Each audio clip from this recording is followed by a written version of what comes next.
So here it is, the classic Red Wing Iron Ranger. If you told your kid to close their eyes and draw a boot, this is what they would draw. But what about Parkhurst's new offering, the Allegany? It's the new contender. How does it compare with the old champion?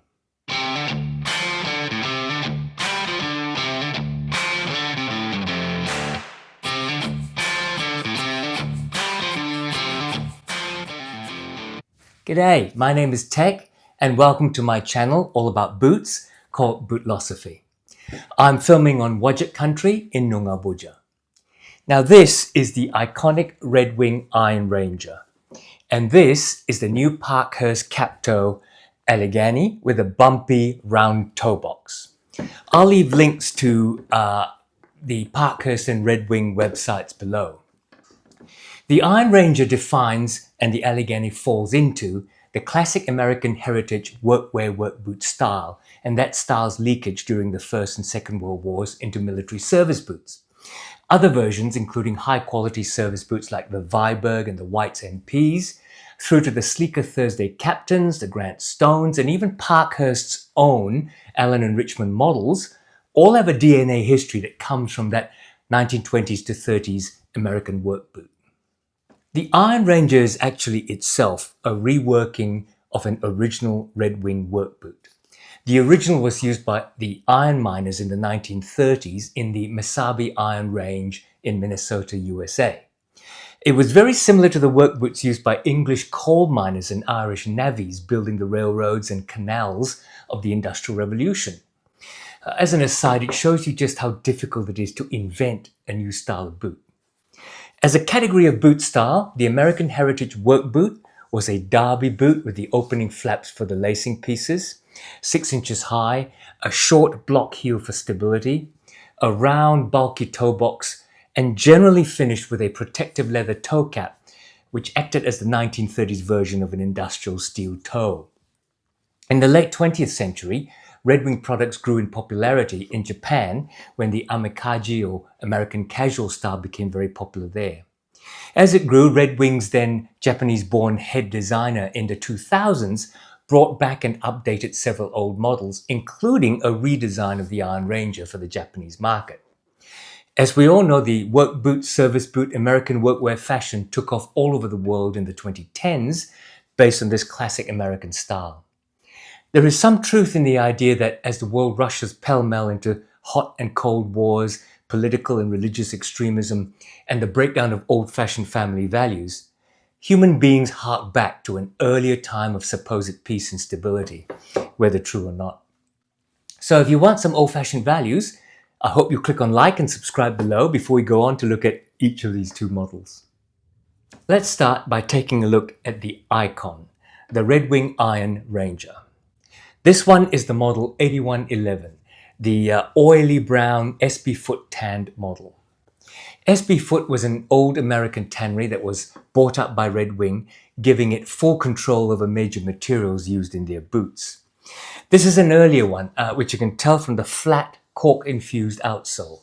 Later models from 2018 onwards used the Vibram 430 mini-lug soles to counter the accusation that these lacked grip. The Red Wing Iron Ranger is still made in the US in the Red Wing Company town of Red Wing in Minnesota.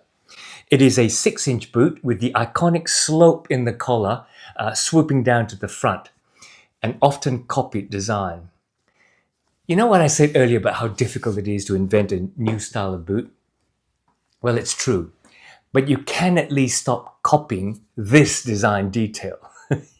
It is a 270-degree Goodyear welted boot, meaning that the welt, this strip of leather out here, goes 3/4 of the way around the boot and is sewn to the uppers and insole inside the boot, as well as edge-stitched through to the outsole on the outside of the boot. The Iron Ranger does not have a midsole, but inside the boot there is a cork filling that fills up the cavity that's caused by the welt going around the outside, and there is a steel shank for arch support and torsional stability. This toe cap is a real toe cap, 2 pieces of leather. Where modern cap toe boots are often a toe cap piece sewn onto a short vamp piece, this one is extra piece of leather that's sewn onto the full vamp. The original idea of these was to provide two pieces of leather to protect your toes and also to be more durable as you crawl around in the mines, scraping your toes. Red Wing uses a traditional Puritan stitch machine, which I often get wrong and call it a pilgrim stitch machine. The Puritan machine stitches 3 rows of thread at the same time, pulling the thread through a container of wax as it stitches the leather pieces together. The single white stitch that you see between the brown stitches immediately gives away the Red Wing touch as soon as you see it. The other quickly recognized factor is the use of shiny nickel steel hardware in the 4 eyelets and 3 speed hooks. And of course, you recognize it by the round bump toe, or as you wear it more and more, and the toe spring rises and rises, what people call a clown shoe shape. Sizing is usually a half down from Brannock. This one is the Parkhurst Allegany.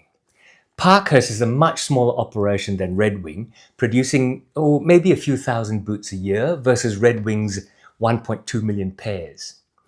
They base their foundation on the sleeker 2010 style of service boots in their Allen and Richmond models, but recently designed a Munson-styled last called the 645 last.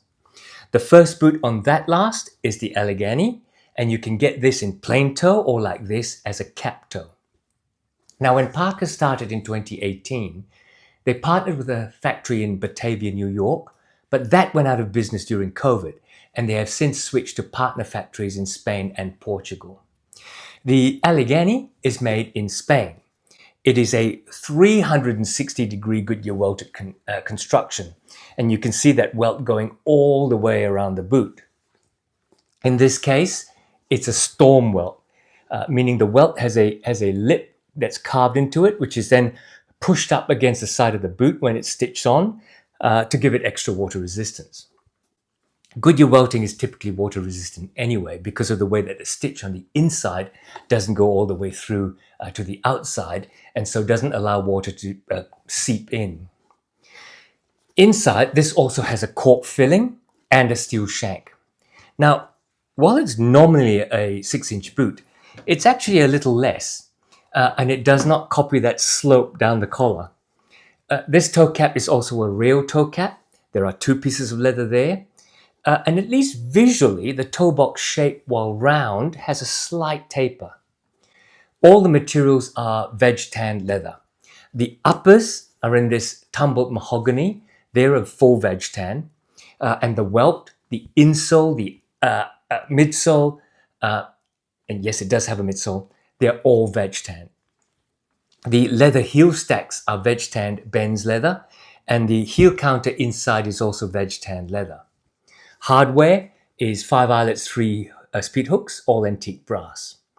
The outsole is a proprietary Commando lugged sole with the typical Commando pattern of radiating outside lugs and cross-shaped lugs in the center. The lugs are actually quite deep because they are inboard a bit though. They're not over obtrusive from the side. Sizing is advisedly true to Brannock size. Hi, Editor Tech here. I'm just dropping you a public service announcement to interrupt this video. Now, because I'm reviewing these 2 round toe boots, I wanted to say something about some of my boots which have quite sharp almond-shaped toes.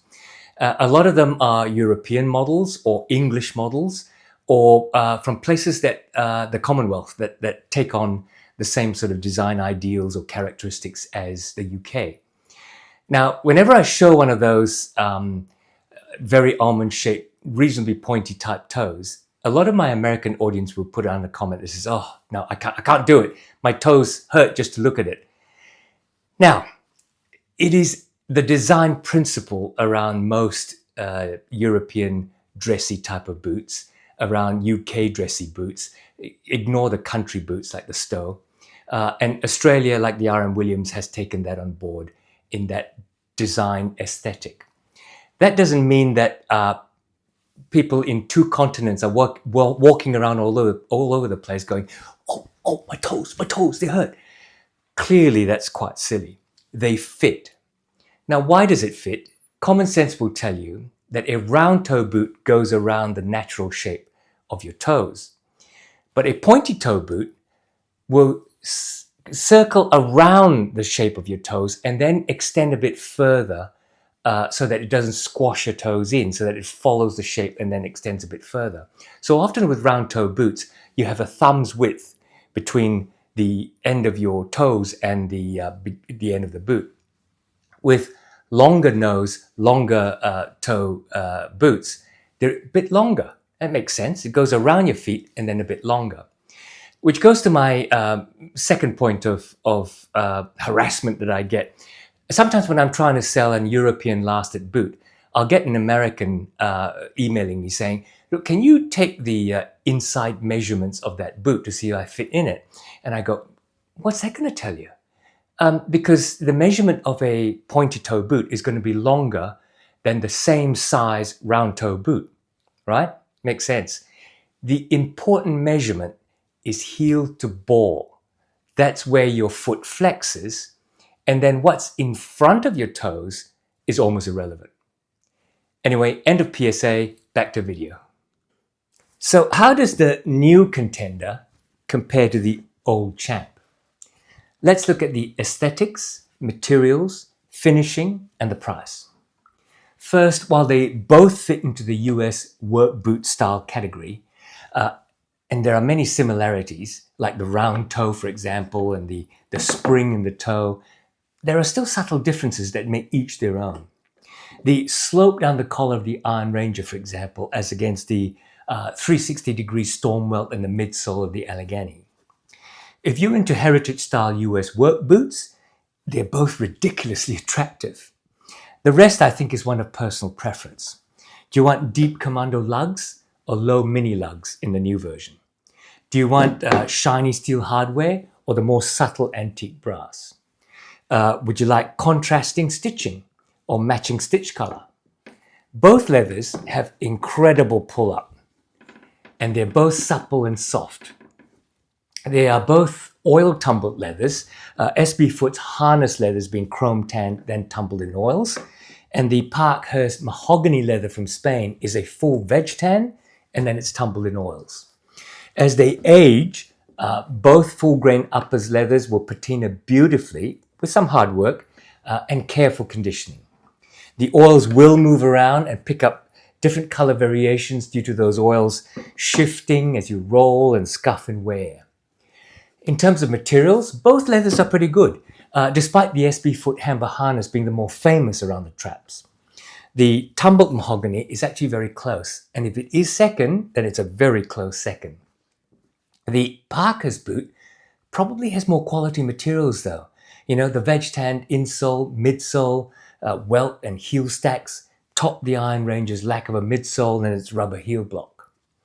I have to say the steel hooks on the Iron Ranger also feel more prone to being folded over if you accidentally kick something.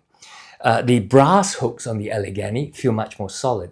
And also on the Allegany, all the hardware is nicely backed. Both are unlined in the shaft, but they're lined in the vamp. Only while the Parkhurst is lined with leather, the Iron Rangers are lined with a canvas cloth. In terms of finish, in my opinion, there is a definite difference. While both are very sturdily put together, don't get me wrong, nothing's going to fall off. The Iron Rangers do have an industrial, factory-finished feel to them. I can't really fault the consistency of the stitching, for example, but the stitching on the Allegany is more clean and precise. It feels like busy people in a factory finished the Iron Rangers within a kind of time-managed process, while it feels like the Allegany workers took their time to be careful. Again, don't get me wrong, the Parkhurst is from a factory as well. It's not from an artisan workshop, but the finish just feels as if more care was paid to them. Comparing the prices, the Red Wing Iron Ranger sells for US $350 or just under 600 Aussie in Australian retail stores. The Parkhurst Allegany sells for just over US $400, not available through a store, so landed in Australia by mail order, about 800 Aussie. Now that's a big price gap, but I think it's justifiable for a couple of reasons. I think that because of the better materials and, in my opinion, better finish, I would pay more for the Parkhurst. The mail order shipping and duties do add a lot from the base 660 Australian dollars for this boot. And if you want a boot like that, you can't do much about that. The Red Wing has economies of scale, of course, and retailers in Australia that spreads the cost. Now that's not an excuse, but it's like comparing a good-looking, iconic, everyday item against a limited-run collector's item. If you want it, the Parkhurst is worth it. If you don't want it, but you like the look, the Iron Rangers are for you. And in Australia, you can go to a store in almost every capital city and then try them on. In the long run, they are both durable boots, despite the lean towards limited-run collecting in the Parkhurst. They'll both last you a long time, and they're both resolable to last you even longer. I have both. If you only want one example of this type of boot, well, go and make up your own mind. And with that, let's end this. Don't forget to click on like, which will help me no end. And if you like this sort of thing, but you're not yet subscribed, click on sub so that you get to see my videos as they roll out. So until the next time, take care out there and see you soon.